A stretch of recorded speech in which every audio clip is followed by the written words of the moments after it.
والدین اور بیوی میں زیادہ حق کس کا ہے؟ بیٹے کا زیادہ قریبی رشتہ کس کے ساتھ ہے؟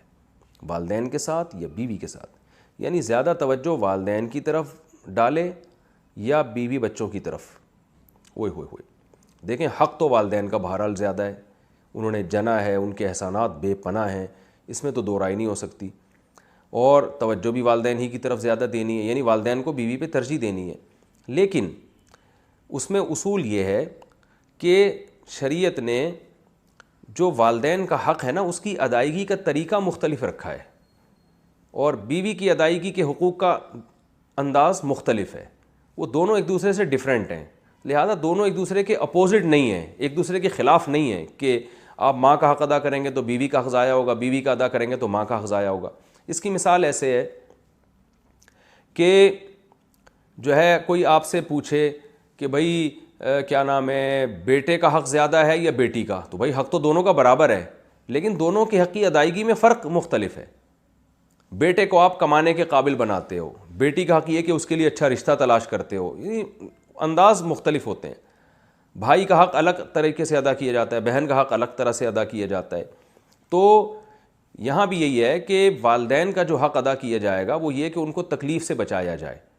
باقی ٹائم زیادہ کس کو دیا جاتا ہے؟ وہ بیوی کو دیا جاتا ہے، اس لیے کہ والدین کو آپ کے زیادہ ٹائم کی ضرورت نہیں ہوتی، کیونکہ اللہ تعالیٰ نے دو دل جوئی کے لیے پیدا کیا، وہ میاں بیوی کو ایک دوسرے کی دل جوئی کے لیے پیدا کیا، تو وہ ایک دوسرے سے ٹائم مانگتے ہیں۔ ماں باپ زیادہ ٹائم نہیں مانگتے، آپ 24 گھنٹے میں تھوڑی دیر بھی والدین کے پاس بیٹھ جائیں گے تو وہ خوش ہو جاتے ہیں، وہ نہیں چاہتے کہ ہر وقت چپک کے ہی رہو، ہمارے ساتھ ہی رہو ہر وقت۔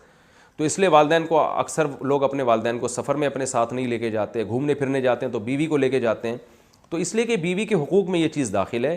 قرآن میں بھی اللہ نے ارشاد فرمایا وصاحبتہ وبنیہ، قرآن میں اللہ نے بیوی کو صاحب کہا ہے، صاحبہ کا معنی ساتھ رہنے والی، تو ساتھ رہنے والی کیونکہ وائف ہے تو ٹائم عام طور پر اس کو زیادہ دیا جاتا ہے، اور یہ اس میں والدین کی حق تلفی نہیں ہے، کیونکہ والدین کو اولاد سے زیادہ ٹائم چاہیے بھی نہیں ہوتا۔ ہاں بالکل ہی آپ والدین کو ٹائم نہیں دے رہے تو ایک الگ بات ہے، وہ پھر ظلم میں آ جاتا ہے۔ اسی طرح خرچہ جو ہے، کیونکہ والدین خرچے کے محتاج نہیں ہوتے، کیونکہ آپ کے والد بھی کما رہے ہوتے ہیں جو آپ کی ماں پہ خرچ کر رہے ہوتے ہیں، اپنی وائف پہ یعنی خرچ کر رہے ہوتے ہیں، تو لہذا آپ کے ذمے یہ نہیں ہوتا کہ اپنی ماں پہ خرچ کریں آپ، کیونکہ وہ آپ کے والد کے ذمے اور وہ انہوں کو کھلا رہے ہوتے ہیں، وہ یا آپ کی والدہ کی پینشن آتی ہے یا آپ کی والدہ جاب کرتی ہیں، جبکہ بیوی کا خرچہ جو ہے وہ مرد کے کندھوں پر اللہ نے ڈالا ہے۔ تو اس لحاظ سے انسان یہ ہو سکتا ہے کہ ماں باپ کو نہ دے رہا ہو، بیوی بچوں کو کھلا رہا ہو، تو اس میں کوئی گناہ نہیں ہے۔ گناہ جب ہوگا جب ماں باپ جو ہیں وہ ان کا کمانے کا کوئی ذریعہ نہیں ہے، تو ایسی صورت میں آپ بیوی بچوں کو کھلا رہے ہو، ماں باپ کو نہیں کھلا رہے، تو آپ کو بہت سخت گناہ ہوگا۔ ایسی صورت میں آپ کو حکم ہے کہ آپ دونوں کو کھلاؤ، پھر آپ کسی کی وجہ سے کسی کو محروم نہیں کر سکتے آپ۔ اگر آپ کے پاس آمدن کم ہے تو ڈیوائڈ کرو آپ اس کو۔ تو یہ کہنا یعنی وقت میں ہو گیا زوجہ کا حق زیادہ ہے، اور رات گزارنا زوجہ کا حق ہے۔ آپ اگر والدہ کے ساتھ نہیں سوتے، باپ کے ساتھ نہیں سوتے، آپ بیوی کے ساتھ سوتے ہو، تو پھر ایسی صورت میں آپ کی والدہ اگر آپ کو تانا دیتی ہے کہ بھئی میں چاہتی ہوں کہ میرے گھر میں تو آ کے سویا کر، تو بیگم کے ساتھ جا کے سو رہا ہے، تو ماں کا حق تو زیادہ ہے، تو ماں کا یہ تانا غلط ہوگا، اس لیے کہ ماں کا حق اگرچہ زیادہ ہے لیکن یہ والا حق ماں کا سرے سے ہے ہی نہیں،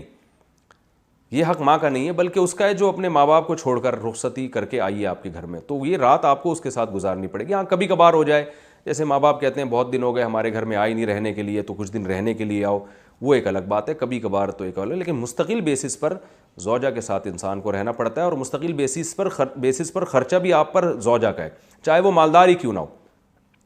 والدین اگر مالدار ہیں تو آپ پر والدین کا خرچہ لازم نہیں ہے، لیکن بیوی کروڑ پتی بھی کیوں نہیں ہو، پھر بھی شوہر کے ذمے اس کا نان نفقہ ہے، کیونکہ وہ اپنا گھر چھوڑ کر آپ کے گھر میں باؤنڈ ہوئی ہے اسی بیس پر کہ اب نان نفقہ آپ نے اس کا اٹھانا ہے۔ تو یہ چند چیزیں ہیں۔ تو پھر آپ کہیں گے پھر والدین کا حق زیادہ کیسے ہو گیا؟ حق زیادہ ایسے ہو گیا کہ جو والدین کے حقوق ہیں نا آپ کے اوپر، جو واجب حقوق ہیں، ان کی حق تلفی آپ نے اگر کی تو آپ کو گناہ بہت زیادہ ہوگا۔ بیوی کے حقوق کی حق تلفی کی تو گناہ ہوگا، مگر اتنا نہیں ہوگا جتنا والدین کو ستانے کا گناہ ہوتا ہے، تو اس لحاظ سے والدین کا حق زیادہ ہے۔ اور مباح چیزوں میں والدین کا حق زیادہ ہے۔ مباح کا مطلب وہ کام جو آپ پر واجب نہیں ہے، اس میں بیوی ایک کام کا حکم دے رہی ہے، والدین اس کے خلاف، تو پھر آپ کو والدین کی بات ماننی ہے۔ مثال کے طور پر ہفتے کے دن جناب آپ کی ماں کہہ رہی ہے کہ بیٹا مجھے جو ہے نا وہ آج ذرا تھوڑا سا پارک میں گھما کے لے آؤ، میری طبیعت خراب ہو رہی ہے، مجھے ڈاکٹر نے چہل قدمی کا حکم دیا ہے۔ ادھر بیگم صاحبہ کہہ رہی ہیں جی ہفتے کے دن تو ہم فلاں جگہ انوائٹڈ ہیں، آپ فلاں جگہ میری رشتہ داروں کے ہاں آپ جاؤ گے، تو ایسی صورت میں پھر آپ کو ماں کا حکم فالو کرنا پڑے گا، اس لیے کہ اس کی ضرورت کو آپ نے پہلے مد نظر رکھنا ہے۔ بیگم کو آپ بول دیں بھائی بیگم دیکھو میری اماں کی طبیعت خراب ہے، اماں نے بولا ہے پارک میں لے کے جاؤ مجھے اور واکنگ کراؤ تھوڑی سی، تو پھر میں ان کو ٹائم دوں گا، آج اپنے رشتہ داروں کو آپ تھوڑا سا گول کر دیں، ٹوپی کرا دیں آپ ان کو۔ تو ایسے جو یہ چونکہ جائز ہے نا، گھمانا پھرانا کوئی واجب تو نہیں ہے، تو یہ جائز ہے۔ اسی طرح مثال بیگم کہہ رہی ہے مجھے حج کرا کے آؤ، آپ ماں بھی کہہ رہی ہے حج کراؤ، تو پھر ماں کا حق یہاں پہ زیادہ ہے، کیونکہ حج کرانا آپ پر واجب نہیں ہے، تو مباح چیزوں میں پھر ابا اماں کو مقدم رکھا جائے گا۔